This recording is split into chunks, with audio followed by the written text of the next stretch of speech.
Hello, everyone, and welcome to the Iron Dome podcast. This is the first episode, and the name is pending a change. We'll see. But the goal of this podcast is just simply talk about the narratives from the Jewish point of view and from the pro-Israel point of view, and to get as many opinions and narratives on here as possible. I was supposed to have a guest today who unfortunately canceled last second, so I did my best to ramble on about a few important topics that I think are incredibly relevant to the community. I think you guys are going to love it, and I am really, really excited to see where this is going to go, because I would love to see this be a central part of the company and community, and I think that there's so much potential here. So I hope you enjoy, and we'll get right into it. So I graduated from college in 2023. I went to Cornell University, and then after that, I followed that traditional path that everyone there does, is go into the financial world, right, and see what I can do from a business standpoint. That's really what everybody does. It's kind of accepted from the moment you step on campus that you'll be doing something in order to maximize your potential financial reward. Really, that's the bread and butter of the culture, and the reason people go there, including myself, is to maximize potential opportunities to succeed in the future. And that's really not something that's so hidden at all. So that's the path that I did, and I moved to New York City, and I followed that path. I had a job in the corporate world, and I was really devastated after what happened on October 7th. You know, my family is Israeli. I'm the American one whose dad came to America in search of potential financial opportunity, and really he came here after the military and stayed ever since. Married my mom and started a family. So I've really got this interesting perspective where I'm removed from the situation, where I didn't grow up there. I didn't really get to experience anything like that. But I still feel a calling in my heart to contribute in some way towards its cause. But I still feel a call in my heart in some way to contribute towards its cause. And that's not just some cliche. That's really how I felt at the time. So I left the corporate world and I took the big risk, and I didn't really know what I was going to do. Realistically, I figured that there was some way that I could help and do something that was good for the community, but also build on my business skills. I figured, hey, maybe there's a way that I can combine these two. So I took some time and I did some intense soul searching, and I figured that what I wanted to do was exactly that, to blend what I figured was my passion and my calling with the potential to grow my business skills. And I was so sick of seeing just this horrible anti-Semitism in the world. I know exactly what it's like to be, libeled. And when the minute that you reveal to somebody that you're a Jewish person, they immediately look at you. I'll try that one over. The minute that you reveal to somebody that you're a Jewish person, you can almost see the look on their face that they begin to look at you differently. And it's such a weird territory to navigate, because our stereotype is one that is positive. People see you as successful, and people look at you and think, oh, this guy must have everything that he wants, right? But on the flip side, people are able to lie about you, and nobody's going to be able to stop them. If people give a reason to dislike you or to distrust you, the other people are going to jump onto that bandwagon because of the stereotype. They see it as some sort of power that they're able to tear down. And realistically, we're just people like anybody else. We were born into this community, and it's not like we are this group of people that people make us out to be, and seeing all this horrible, horrible anti-Semitism, especially online, from all different angles, from the religious angle to the political angle, all of these different viewpoints, and seeing high-profile celebrities just come and attack Jewish people in such disgusting and strong ways, it really just made me feel like our way of life is under attack. And I wanted to contribute my life, at least at this point in my life, to combating that and to being part of the solution in order to dismantle the anti-Semitism and to offer my community a way that we can continue on both in America and in Israel. So that's why I started Iron Dome Coffee. People get such a strong reaction the same way when they hear the name, and they think of all these choice words and terms that really aren't true whatsoever. What is the Iron Dome from a perspective of someone like me? The Iron Dome is the symbol of freedom for the Jewish people. And why? Why is that the case? Because what is the Iron Dome? It's a missile defense system, so that when the Houthis or Iran or Hamas or Hezbollah or whoever it may be launches rockets into the land of Israel, they're able to strike it down and prevent them from killing civilians, right? And that's really what the bread and butter of our society is. If it weren't for the Iron Dome, there would be no Israel. I completely believe that. And if it weren't for Israel, who knows what it would be for the Jewish people? How many times have we been persecuted? None greater than, our grandparents' generation in Germany, but people think that's the only example of persecution against Jews. And realistically, that's the furthest thing from truth imaginable. My grandparents on my father's side grew up in Morocco and in Iran, and they experienced the same level of violent persecution, and people just don't necessarily know. So I think that the Iron Dome is the reason that we're able to exist and to live in a way that other people have not. That's I think that's really what it is for us. So when I think of the Iron Dome, I think of the symbol of freedom and the reason that myself and my family are still alive in the modern era. I know that it wouldn't be the case without it, because we have mountains of proof and evidence that it wouldn't be. Before the Iron Dome, there were no safe havens for Jewish people, and they were attacked in every single place in the world. And they were due to these harmful stereotypes that were passed through society and then justified by people who wanted to tear them down. And I think that's something that's happening absolutely cut and dry in New York City, for example, and throughout the United States of America. So I think that's a big reason why I started this company, was to offer people a constant reminder of hope. And the biggest part of our company is that a percentage of every cup goes to wounded soldiers in Israel. And I just went there to the facility at Belev Echad, and it was such an unbelievable experience, truthfully, to see the impact that we're able to have. And, soldiers that have injuries ranging all across that spectrum, seeing them smile and be happy to see the logo of their community on the back of our bags. It was really just a dream come true for them. And I figured, hey, this is exactly what I'd like to be contributing my life to. And this is exactly the type of community that I would like to build. People who see the hatred towards Jewish people in the world. We respect and admire the people who suit up and defend our culture. And we want to give to the people who are injured in a way that is, as uncontroversial as possible. There's nothing that anybody can say about supporting wounded soldiers, right? There's nothing wrong with that. And especially in a time like this, where everybody is coming after me in particular for all of the work that I've been doing online, and my security and safety has been threatened, it makes you ask the question, is there a really strong reason that I continue to wake up and do this every single day? And the answer is yes, because I'm able to tangibly save people's lives. We're donating to a multitude of nonprofits that do this type of work. And when I got to go and see it in person and get the warm reception that I did, they really gave me such a warm welcome before even allowing me to explain what I did. It was like they knew the type of things that we're doing. They followed the social media pages. And even though we're a brand new company, we've made such an unbelievable impact for them. So I think that's really the most beautiful thing that I've been able to take from this, is that we've been building a community of people who feel the way that we feel. And we've been able to tune out the noise from the outside, because especially today, but always, it's been negative. And it's been negative for reasons that aren't justified in any sort of philosophical court. People levy all of these accusations against us that can be disproven in a heartbeat, but nobody really cares, because people want to see the Jewish people fail. It's a stereotype as old as time. So being able to contribute to them is just a dream come true. In terms of the coffee itself, so we're an Israeli engineered brand. We get our beans from Brazil. And the goal of the coffee is to give people a constant reminder every single morning of their support and hope for Israel in a time when it's really discouraged. So the biggest thing is that our coffee, a percentage of the proceeds goes to wounded soldiers.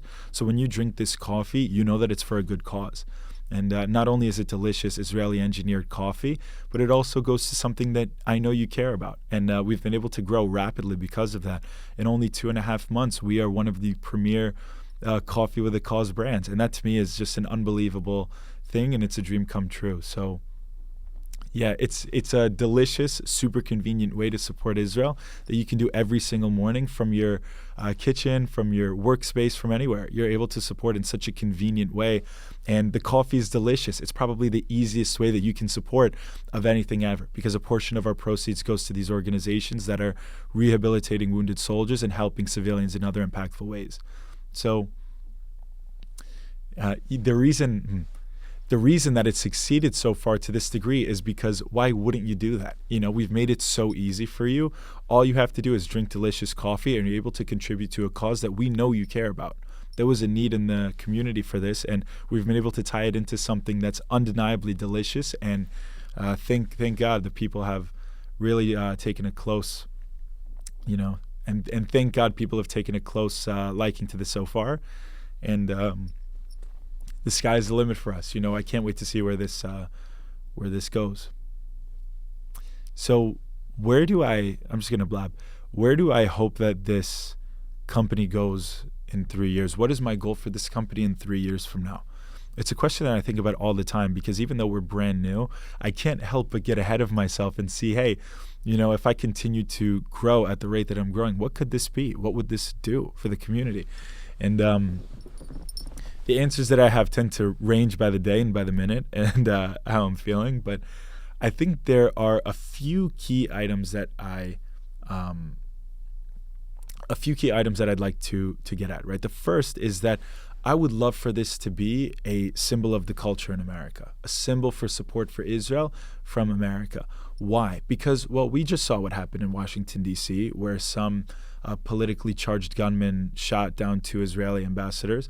And I think it's horrible. I think we almost felt this brewing. Like, we figured this was possible because of the rhetoric that's being displayed on all sorts of social medias by people who have no idea what they're propagating, and they're making people who would like to be violent, they're making them feel strong. And even if that's some sort of accidental byproduct, I think people should be aware of the people they're inspiring when they use strong language. And I think that should be a prerequisite to getting in front of a microphone of any kind. But of course, in today's day and age, we know that there's no sort of barrier to that. So people and their crazy opinions get to, fly like planes all throughout social media. And that's really a big danger to the society. So what do I want to be? What do I want Iron Dome Coffee to be? I want it to be our method to fight against this social media craze that's going on against Israel, and more specifically against Jewish people.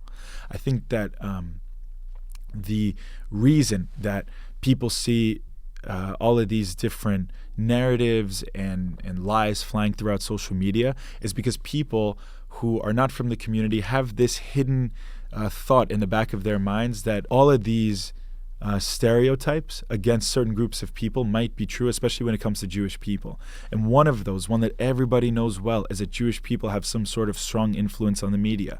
So when things come out against Jewish people that are just blatant lies, people are quick to dismiss those because they think, hey, for a second, maybe there's a reason for this. Maybe there is some Jewish influence going on, and this is just a fight against it. So all of these narratives that we have in our head are pushed forward by Jewish people who have their thumbs on the button of the media. And I think it's such a ridiculous thing to suggest in 2025. I mean, these have been things that have been levied against Jewish people from the inception of media. And listen, is there a population of Jewish people in the space? Absolutely. But to say that we are in complete control of the narrative and that every narrative has some sort of Israeli influence is just mindless. And it's part of this anti-Semitic brain cancer that people have completely been infected with.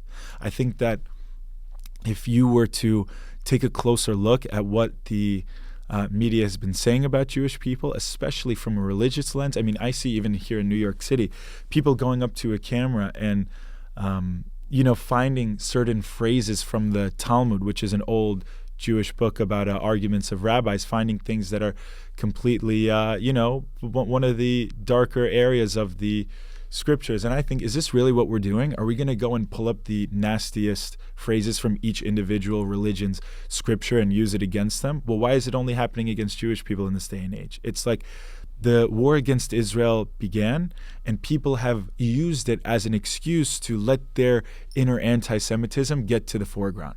And they're doing all sorts of things like this. And when we try to push back, people say, no, not so fast, because we have a feeling that you're involved in the Senate. We have a feeling that your thumb is on the button here and that you are controlling what's going on behind the scenes. I mean, this is the rationality that was used to justify the murder of people in Europe in the 1940s, including members of my family. I've been to the death camps. I think it's something that's so important that everybody should go and see, not just people with a Jewish background, but anyone with an interest in humanity and a curiosity to see of where it fails. Right?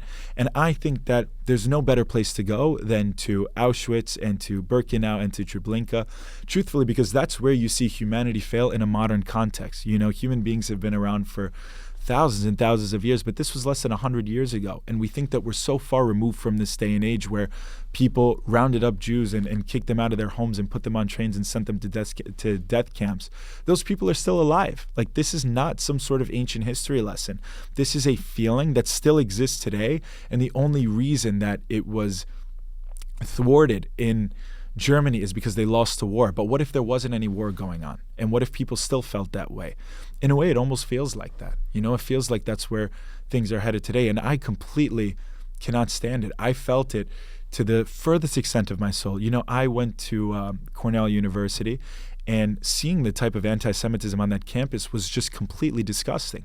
One of my good friends was the president of Chabad, right, the Jewish organization on campus. And after October 7th, there was a big scandal at Cornell of somebody who wrote horrific messages about how we should slit the throats of every Zionist pig and that all Jews must be raped brutally. Seriously, disgusting things. And these were sent to my friend, who was the president of Chabad, to the point where he couldn't go to the kosher dining hall to get his own food because they threatened to blow it up. And this was such a big deal on campus. They ended up catching the guy, and it ended up just being some crazed person who was just completely bitten by the bug of violent anti-Semitism. It wasn't even anyone with any sort of identity trait that resembled anyone in this world. It was just someone who was completely overrun by their politics. And what type of world is that going to build, right? If we can't sit at the table and discuss with each other what solutions are or what even is going on, how do you expect the world to move forward? And a lot of people don't expect the world to move forward. They see Israel and the Jewish people as this horrific evil that needs to be dealt with. And let me tell you something.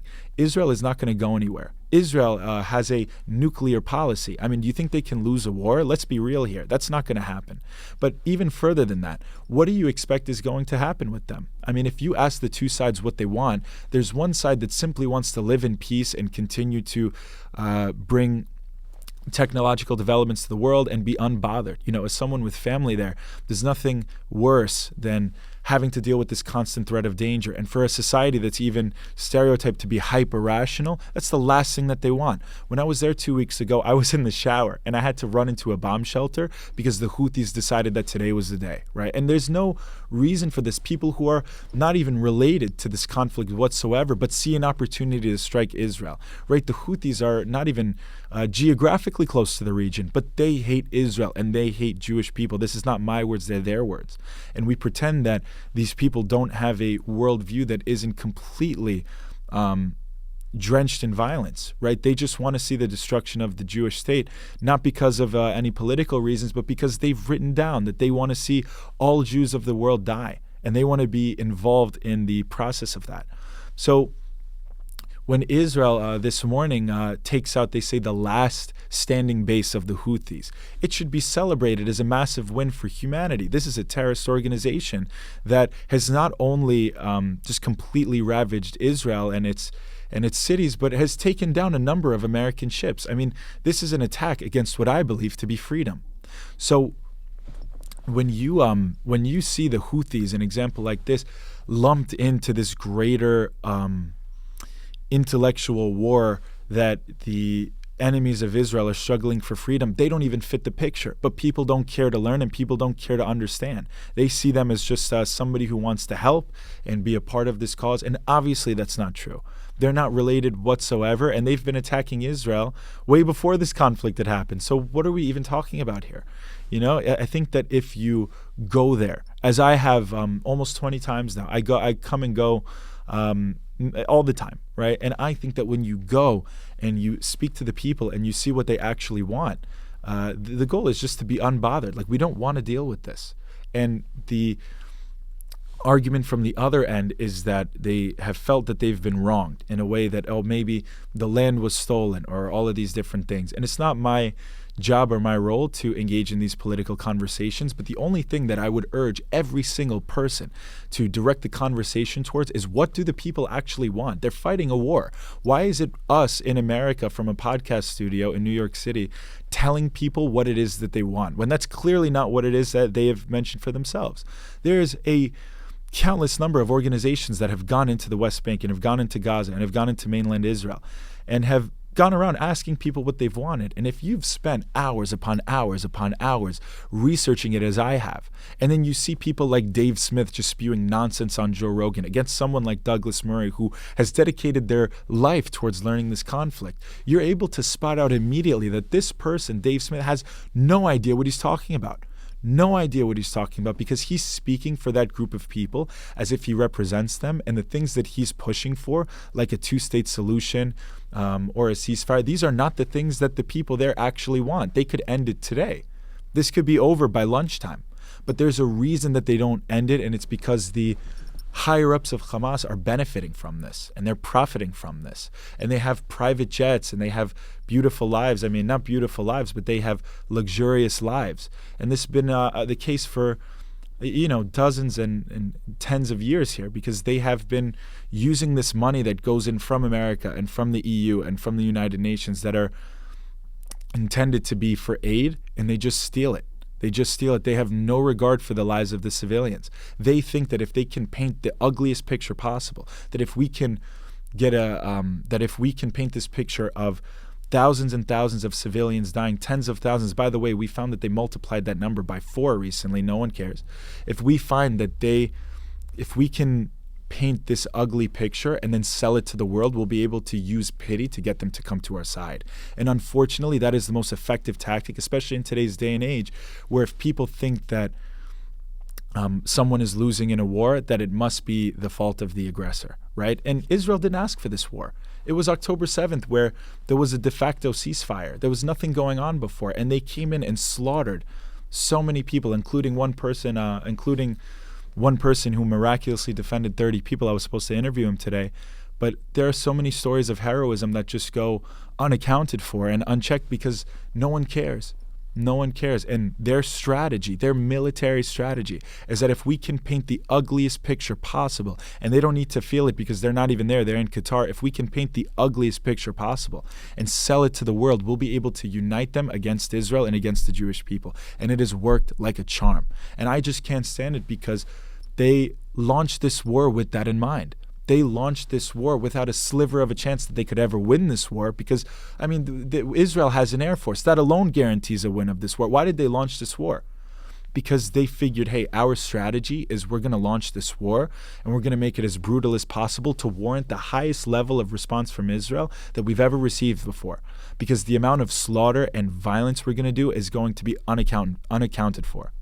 So when Israel finally retaliates, we had like 1 day of a grace period. It was like October 8th where the world posted on their social media platforms, hey, we stand with Israel and with the people who have been slaughtered mercilessly. But the very second that Israel came back and began their retaliation, the world completely flipped on its head. It's like, what do you do with a group of people in Hamas who have sworn to destroy you even at the cost of their own lives? They don't care.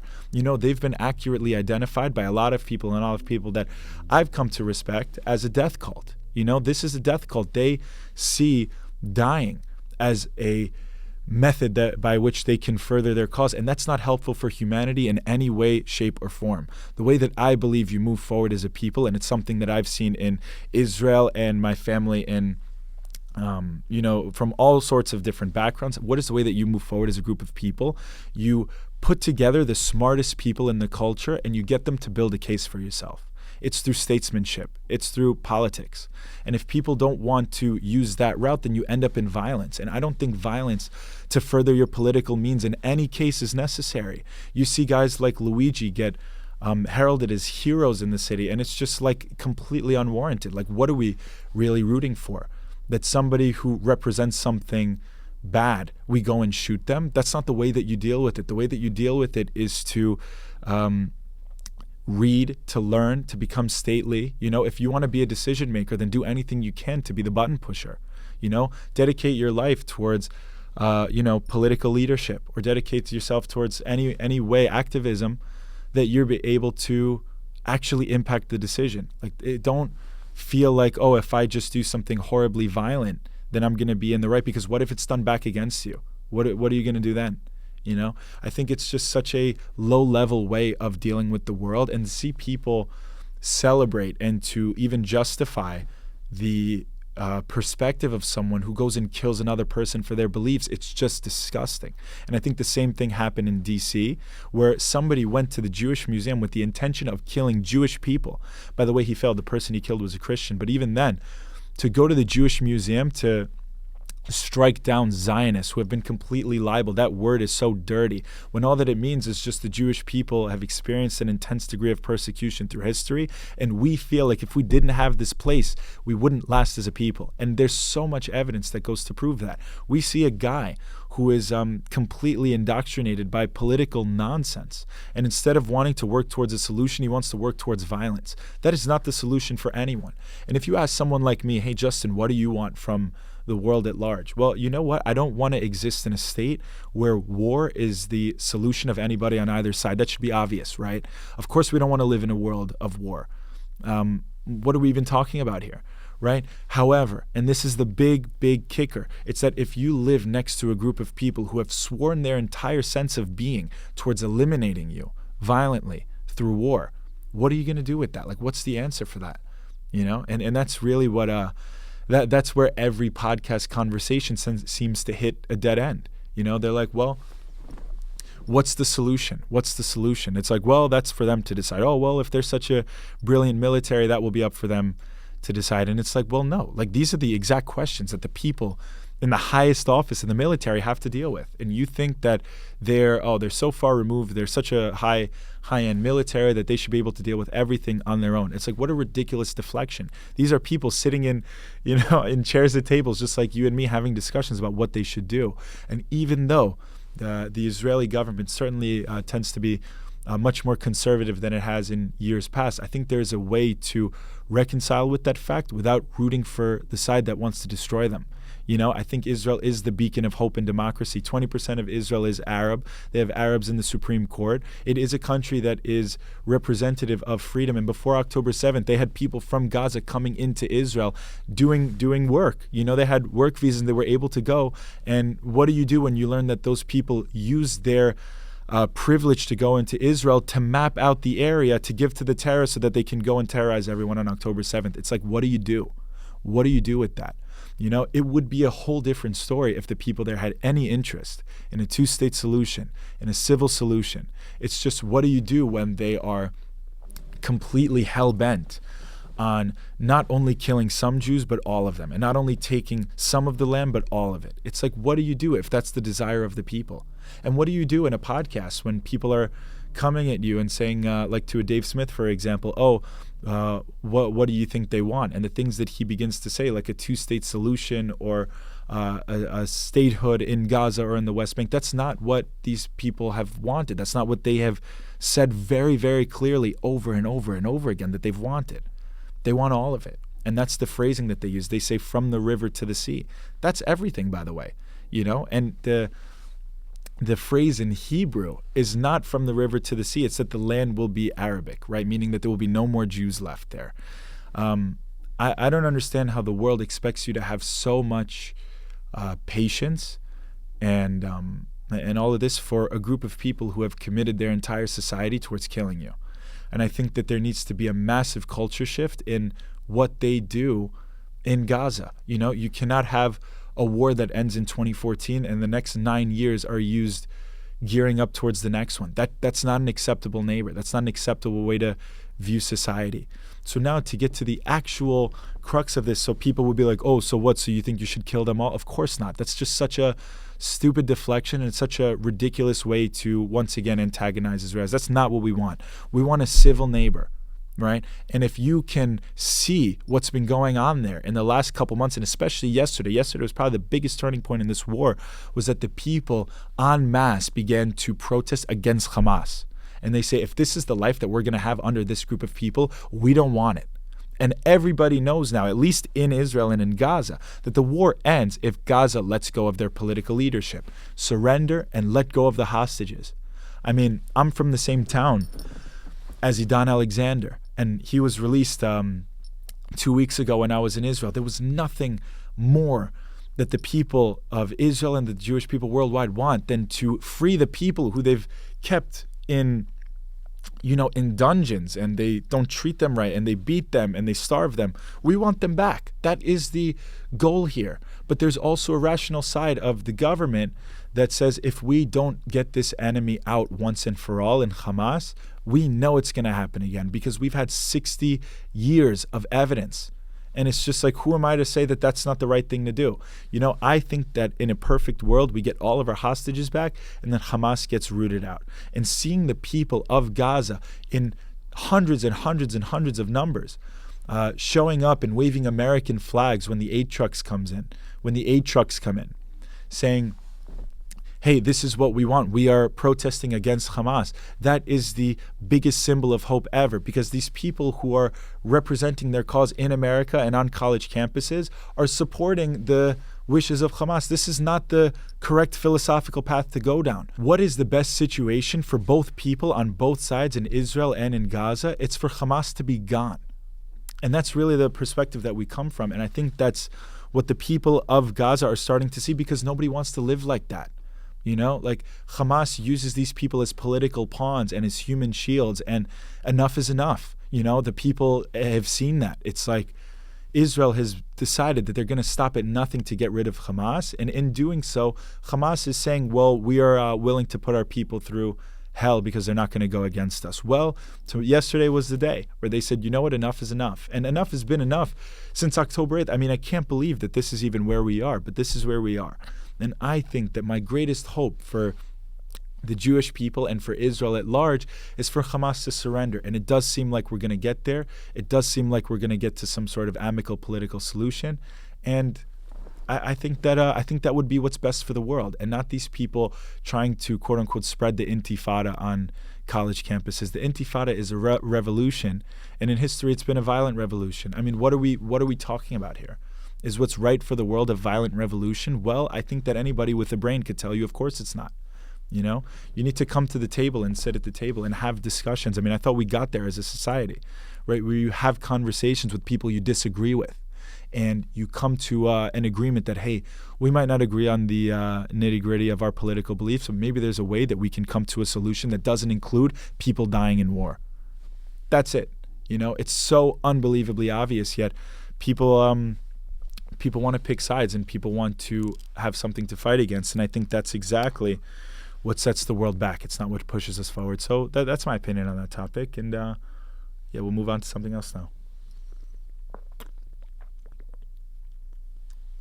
Oh, I'm tired. Oh, thank you. You want some topics from here again? Yeah, any I don't need to do the ads. I think. Do you have any questions for me as someone who's just unapologetically on this side that I could just ramble to the camera about? And don't be shy. I want, you know what I mean? I'm not a bad human being.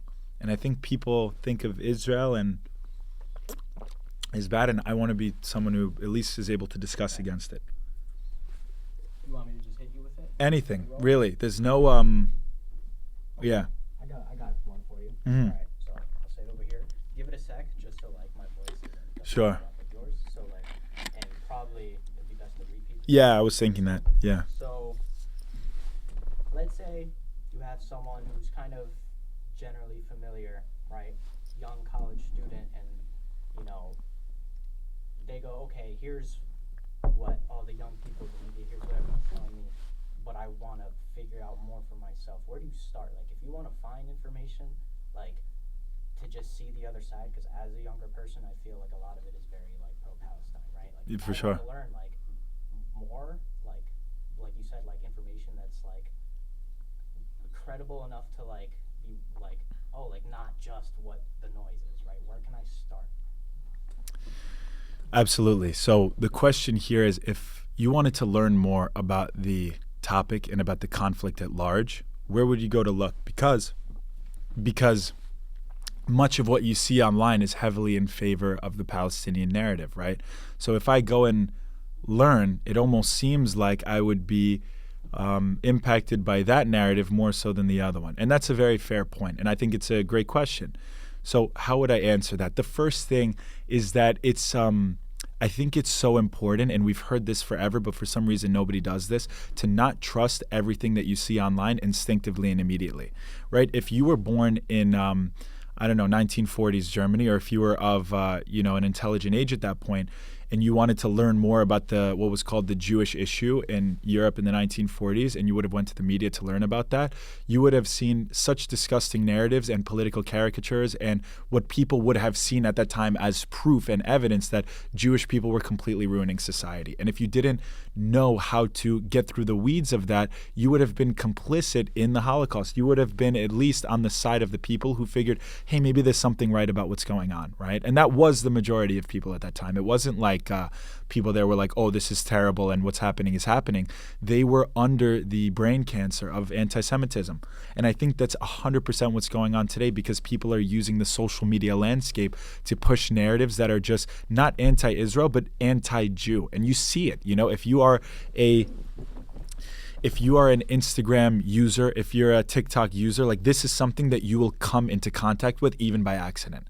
So what do I personally believe is the best way to learn the narrative from the side of the Jewish people, right? So there are two things, and one of them is very important because it was an important topic of conversation recently in a big Joe Rogan podcast. I think you should go. And I know that's a huge ask for people, but if you wanted, first we'll start at the highest level of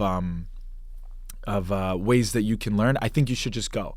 And I know that's a big ask for people, so it's not necessarily reasonable, but I think what is the best way to learn about it is to go, because there is a feeling there when you go to Israel that you're unsafe 24/7, and that even when you do things as basic as taking a shower, your life is in jeopardy, and you might need to run down in a towel to a bomb shelter, and everyone will just be like, yeah, that's happened to me plenty before. It's like, really? That's society?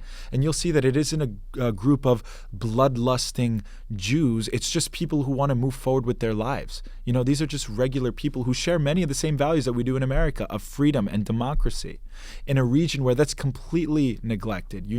People who are gay are able to live beautiful lives in Israel. Women are able to live beautiful lives in Israel. And when you go and you see that, you're like, wow, like this isn't something that's going on anywhere else in this area. You should at least have the context of seeing that, right? And I think that goes a very long way, because you're able to see that at least mentally, this is a place where people are willing to push towards freedom. And we think of it as such a hard right conservative place. It's like, yeah, their government is currently like that. But do you know how liberal the state of Israel is, even compared to America? How it's like unbelievable. When you go and you see people live in kibbutzes, which are communities that are relics of a former communist and socialist societies in Europe, and they were able to bring aspects of that community, and they live in a community where everyone is contributing their salaries towards the community. Each people have different roles, and even though I don't live that way, it's just stone cold evidence that people in Israel are not this monolith of conservatism, and in fact they're more liberal than not. So I think that it's such a crazy thing to insist that they're not. So that's my first point. Go if you can, because if you want to have opinions like Dave Smith said, oh, I haven't been, but people have gone and agree with me, and people have gone and believe you. It's like, to pretend that people don't go with their own narrative is ridiculous. And I'm not saying that it's only on one side and it's not the other side. Surely the Jewish people have a goal of pushing forward our narrative too, but it should be up to the individual to at least see both of them and know what they're talking about when they go on podcasts as influential as Joe Rogan. And when you've built an entire career off of slandering Israel, when the things you say are verifiably false, instantly false, and he just goes and goes on basically what LeBron calls a Taylor Swift tour, slandering Israel. And when you ask him if he's ever been there, he says, of course not. I have been to Israel maybe 20 times, and I've been into the West Bank a strong number of times. And I've been able to see what the people who live there deal with and experience, and what their lifestyles are like on an everyday basis. And there's nothing that you would want more than for them to improve it, right? It's like, why wouldn't you? Like, what would be the reason not to? It's people just libel us as so filled with hatred and angry that we want not only for them to live horrible lives, but then for them to not even be around. That's just peak stupidity. So I think you should go, and I think you should have meaningful interactions and conversations with the people there, who, by the way, most people are not willing to have a conversation with you there, but there are some who are at least willing to explain to you their point of view. And I think there's nothing more important in the world than to hear that, right? I think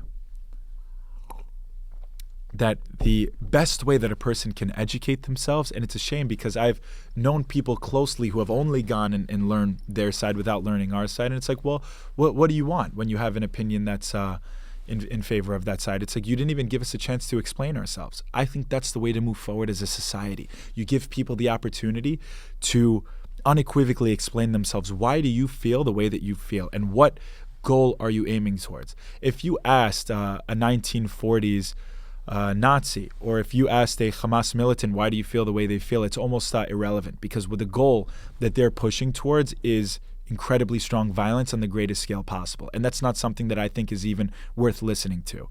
If the goal is, hey, you see someone from afar, and perhaps you both have guns in your hands, and one person puts their hand out and says, I don't want to fight, I want to come to some sort of solution here. And the other person does the same. Wow, what a big advancement for humanity. Maybe you come closer and you sit down at a table together and you're like, what can we do to end this?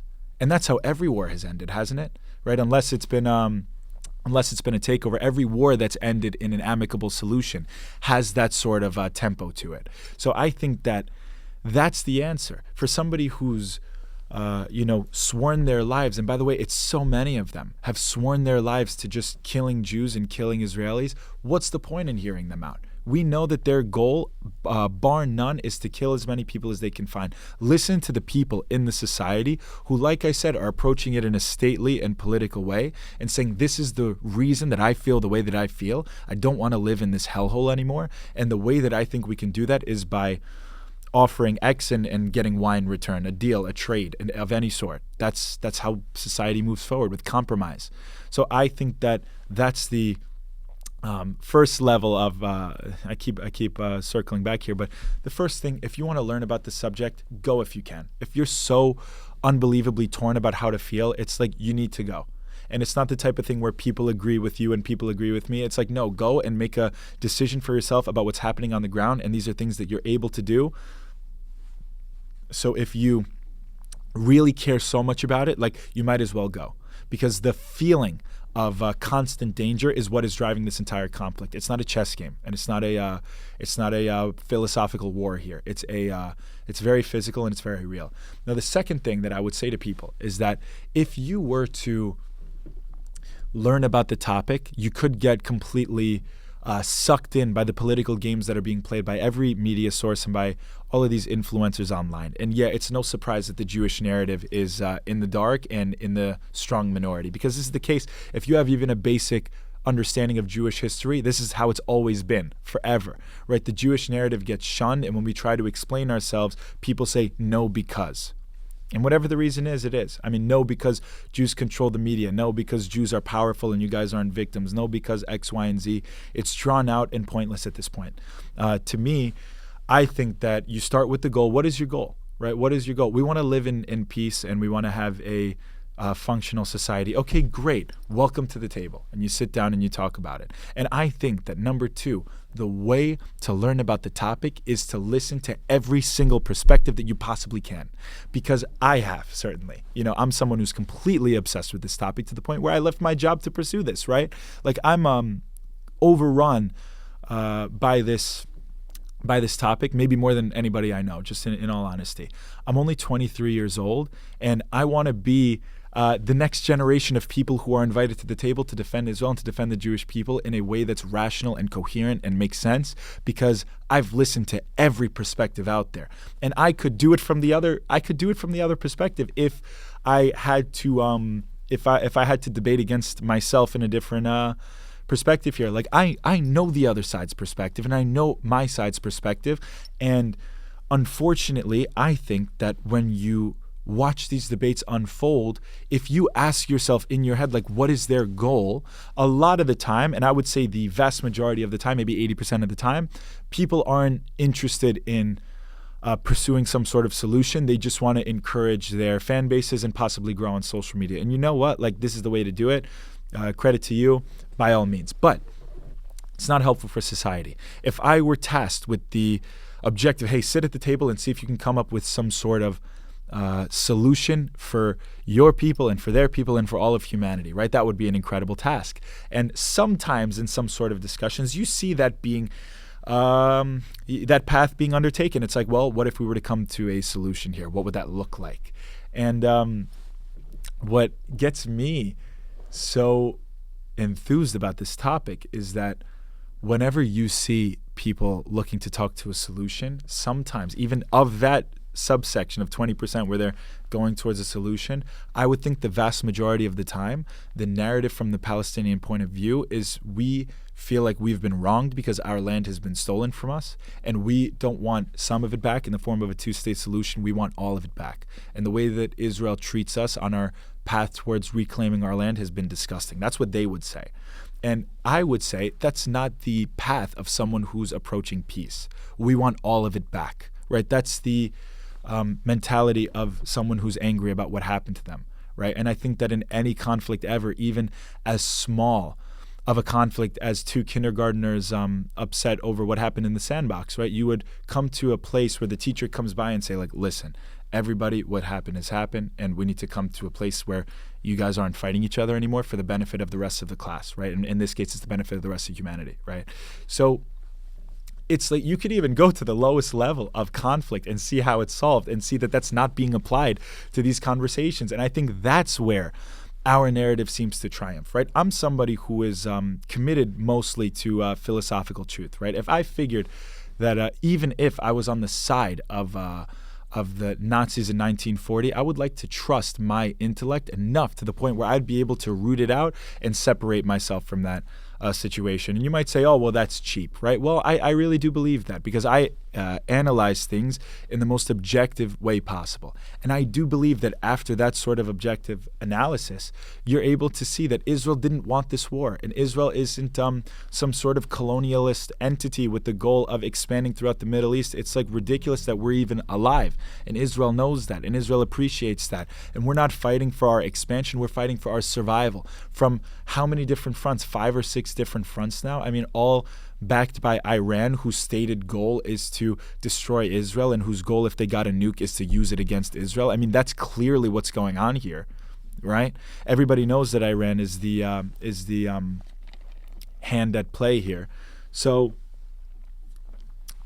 this second thing is listen to every single podcast you can where it's not a single narrative focus, even like this one. Like, I'm just explaining myself, but what would have been a billion times better is if I could discuss with someone who didn't agree with me, because I feel like I'm equipped to do that.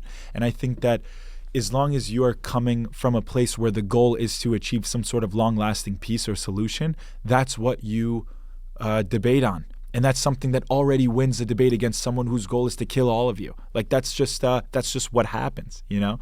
And that's something that you can see. This topic has been milked forever over the last 2 years, and I think you've been able to see every single perspective on it.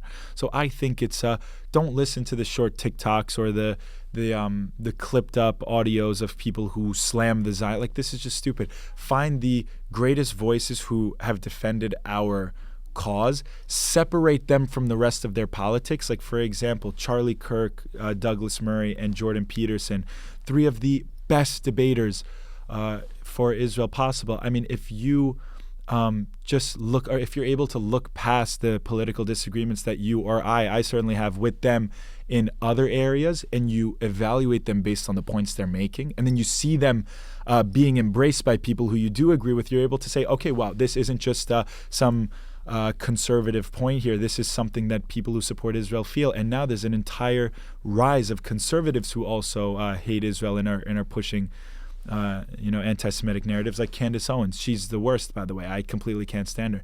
But that's besides the point. Listen to the people who defend it on a philosophical lens, because that's philosophy is just opinion, right? And if you're going to have an opinion, listen to the people who have thought this through and dedicate their lives towards building one that actually makes sense, right? Don't listen to the people who are lost and confused on a college campus at 19 years old looking to connect with something, and when it's framed as a humanitarian crisis and a genocide and things of that nature, of course you're going to go and support something like that, because if there is a humanitarian crisis and a genocide, then of course you should do what you can to prevent that. We just don't believe that that's what's happening at all. And we believe that those are narratives that are used to galvanize people who aren't aware of what's actually going on. So, And the third thing And the last point that I would say on this topic is that listen to the actual people inside of, the Palestinian territories, what it's called, Gaza and the West Bank, and also throughout Israel, right? And there are plenty of YouTube channels that dedicate themselves to going into these places and asking people